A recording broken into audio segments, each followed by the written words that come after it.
2 Chronicles 32. After these things, and the establishment thereof, Sennacherib, king of Assyria, came and entered into Judah, and encamped against the fenced cities, and thought to win them for himself. And when Hezekiah saw that Sennacherib was come, and that he was purposed to fight against Jerusalem, he took counsel with his princes and his mighty men to stop the waters of the fountains which were without the city, and they did help him. So there was gathered much people together, who stopped all the fountains and the brook that ran through the midst of the land, saying, Why should the kings of Assyria come and find much water? Also he strengthened himself, and built up all the wall that was broken, and raised it up to the towers, and another wall without, and repaired Milo in the city of David, and made darts and shields in abundance. And he set captains of war over the people, and gathered them together to him in the street of the gate of the city, and spake comfortably to them, saying, Be strong and courageous. Be not afraid nor dismayed for the king of Assyria, nor for all the multitude that is with him. For there be more with us than with him. With him is an army of flesh, but with us is the Lord our God to help us, and to fight our battles. And the people rested themselves upon the words of Hezekiah, king of Judah. After this did Sennacherib, king of Assyria, send his servants to Jerusalem. But he himself laid siege against Lachish, and all his power with him, unto Hezekiah, king of Judah, and unto all Judah that were at Jerusalem, saying, Thus saith Sennacherib, king of Assyria, Whereon do ye trust, that ye abide in the siege in Jerusalem? Doth not Hezekiah persuade you to give over yourselves to die by famine and by thirst, saying, The Lord our God shall deliver us out of the hand of the king of Assyria? Hath not the same Hezekiah taken away his high places and his altars, and commanded Judah and Jerusalem, saying, Ye shall worship before one altar, and burn incense upon it? Know ye not what I and my fathers have done unto all the people of other lands? Were the gods of the nations of those lands any ways able to deliver their lands out of mine hand? Who was there among all the gods of those nations that my fathers utterly destroyed, that could deliver his people out of mine hand, that your God should be able to deliver you out of mine hand? Now therefore, let not Hezekiah deceive you, nor persuade you on this matter, neither yet believe him. For no God of any nation or kingdom was able to deliver his people out of mine hand, and out of the hand of my fathers.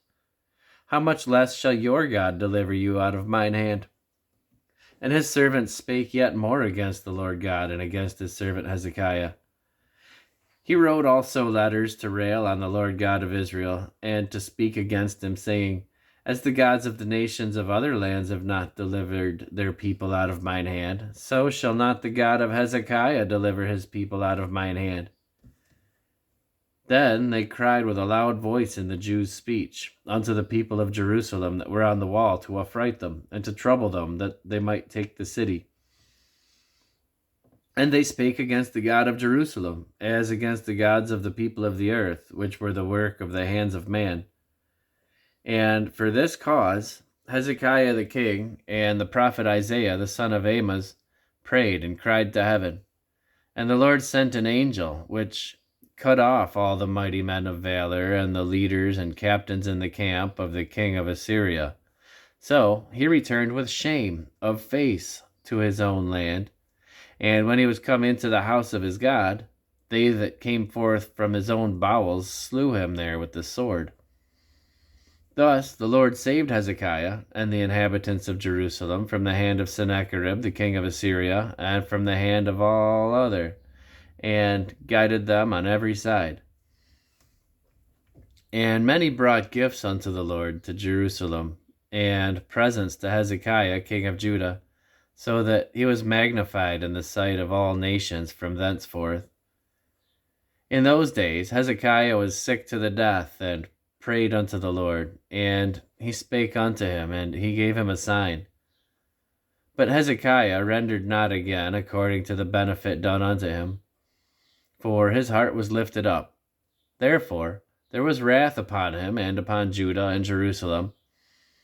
Notwithstanding, Hezekiah humbled himself for the pride of his heart, both he and the inhabitants of Jerusalem, so that the wrath of the Lord came not upon them in the days of Hezekiah. And Hezekiah had exceeding much riches and honor, and he made himself treasuries for silver and for gold and for precious stones and for spices and for shields and for all manner of pleasant jewels. Storehouses also for the increase of corn and wine and oil, and stalls for all manner of beasts, and coats for flocks. Moreover, he provided him cities and possessions of flocks and herds in abundance, for God had given him substance very much. This same Hezekiah also stopped the upper watercourse of Gihon, and brought it straight down to the west side of the city of David. And Hezekiah prospered in all his works. Howbeit, in the business of the ambassadors of the princes of Babylon, who sent unto him to inquire of the wonder that was done in the land, God left him to try him, that he might know all that was in his heart. Now, the rest of the acts of Hezekiah, and his goodness, behold, they are written in the vision of Isaiah the prophet, the son of Amoz, and in the book of the kings of Judah and Israel. And Hezekiah slept with his fathers, and they buried him in the chiefest of the sepulchres of the sons of David. And all Judah and the inhabitants of Jerusalem did him honor at his death, and Manasseh his son reigned in his stead.